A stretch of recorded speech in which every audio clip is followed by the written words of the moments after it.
बच्चों, तो आज के इस लेक्चर में हम पढ़ेंगे about critical velocity of satellite. ठीक है, सबसे पहले हम पढ़ेंगे क्रिटिकल वेलोसिटी क्या होता है और उसके बाद हम पढ़ेंगे उसका डेरिवेशन कैसे डिराइव करना।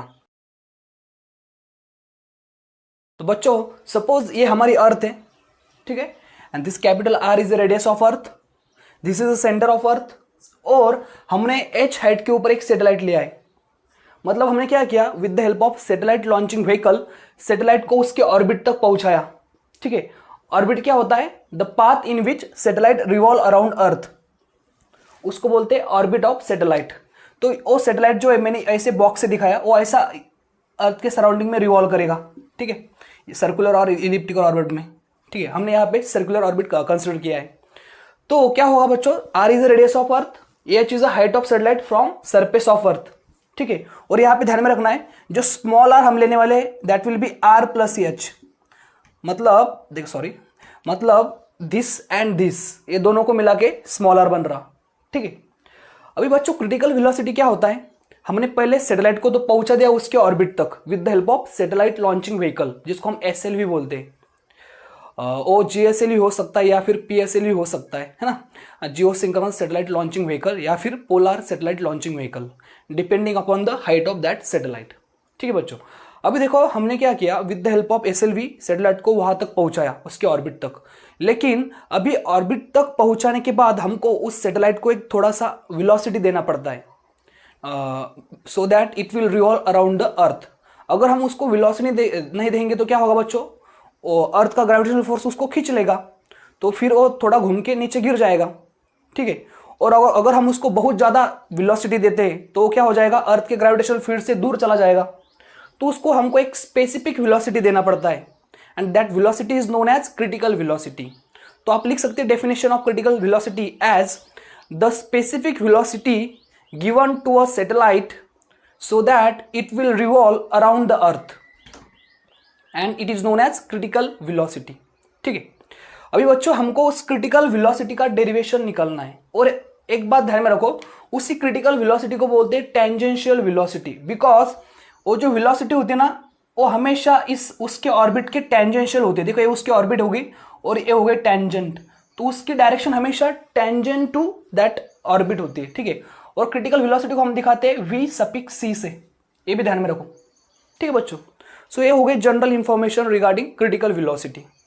अभी हमको उसका डेरिवेशन निकालना है, तो उसके लिए कुछ स्टेप आपको ध्यान में रखने हैं। बच्चों, आपको पता है कि जब भी कभी कहीं पे भी अगर सर्कुलर मोशन होता है तो वहां पे एक फोर्स होता है। कौन सा फोर्स होता है? Centripetal force. ठीक है, मतलब पूरे यूनिवर्स में कहीं पे भी अगर सर्कुलर मोशन हो रहा है तो वहां पे एक फोर्स होता है सेंट्रीपिटल फोर्स, और उसकी डायरेक्शन हमेशा टूवर्ड द सेंटर होती है। ऐसी होती है डायरेक्शन हमेशा टूवर्ड द सेंटर। तो यहाँ पे हम लिख सकते हैं centripetal force F C, centripetal force is equals to, हम लिख सकते हैं क्या होता है फार्मूला सेंट्रीपिटल फोर्स का, M V square upon R, M V square upon R. ठीक है, और यहाँ पे हमारी वेलोसिटी कौन सी है? क्रिटिकल वेलोसिटी, तो हम यहाँ पे सी लगाएंगे। तो यहाँ पे हमको मिल गया centripetal force is equals to M V square upon R, where M is a mass of this satellite, V C is a velocity of this satellite, and R is a distance of satellite from the centre of earth. ठीक है, तो that is a centripetal force. बच्चों, मैंने आपको पढ़ाया था कि centripetal force as such कोई फोर्स होता नहीं है, हम किसी और फोर्स को नाम देते हैं सेंट्रीपिटल फोर्स। देखो यहाँ पे क्या हुआ है, इस सैटेलाइट को हमारी अर्थ भी तो खींच रही होगी विद ग्रेविटेशनल फोर्स, बराबर, और उसकी डायरेक्शन भी होगी टुवर्ड द सेंटर। तो यहाँ पे हमने एक्चुअल में ग्रेविटेशनल फोर्स को ही नाम दिया है सेंट्रीपिटल फोर्स। ठीक है, हम किसी और फोर्स को नाम देते हैं बच्चों सेंट्रीपिटल फोर्स। ऐसा सेंट्रीपिटल फोर्स ऐसा कोई फोर्स होता नहीं है। जैसे मैंने एग्जांपल दिया था, अगर हम ऐसे किसी स्टोन को रोप से टाइट करते हैं और उसको ऐसे घुमाते हैं तो उस रोप में टेंशन आता है, और उसी टेंशन को हमने सेंट्रीपिटल फोर्स बोला था। यहाँ पे भी हमने ग्रेविटेशनल फोर्स को ही सेंट्रीपिटल फोर्स बोला है। तो हम ग्रेविटेशनल फोर्स क्या होता है बच्चों, F is equals to G capital M small M upon R square, right. ये हो गया gravitational force, where capital M is a mass of earth, small M is mass of that object जो revolve कर रही है। ठीक है, and R is distance of that object from centre. ठीक है, तो ये होगा ग्रेविटेशनल फोर्स, और जी क्या होता है? Universal gravitational constant. इसका मतलब बच्चों, हम इसको इक्वेशन 1 बोले और इसकी इक्वेशन 2 बोले तो ये दोनों फोर्स सेम ही है बच्चों, बिकॉज हमने ग्रेविटेशनल फोर्स को ही सेंट्रीपिटल फोर्स नाम दिया है। दोनों भी फोर्स सेम है, तो फिर हम उन दोनों को इक्वेट कर सकते हैं। तो हम लिख सकते हैं यहाँ पे इक्वेटिंग इक्वेशन 1 एंड 2, इन दोनों को इक्वेट किया तो हमको क्या मिलेगा बच्चों, देखो mvc square upon r is equals to g capital M small m upon r square. इस स्टेप समझ में आएगा आपको? ये स्टेप देखो, हमने इसको और इसको इक्वेट किया, मतलब हमने क्या किया, FC is equals to f, ऐसा किया यहाँ पे। अभी देखो बच्चों स्मॉल m कैंसिल हो गया, which was the mass of satellite. यहाँ पे एक r और यहाँ पे एक r कैंसिल हो गया, ठीक है, r स्क्वायर इधर आ रहे, तो यहाँ पे क्या बचा फिर, vc square is equals to g capital M upon small r, ठीक है। और बच्चों स्मॉल r क्या है, देखो स्मॉल r क्या है, r प्लस एच, तो मैं यहाँ पे रखूंगा vc square is equals to gm upon r plus H, ठीक है। Now taking square root of both side, अगर हमने इसका स्क्वायर रूट लिया तो क्या होगा, ये स्क्वायर चला जाएगा और उसके ऊपर ऐसा स्क्वायर आएगा।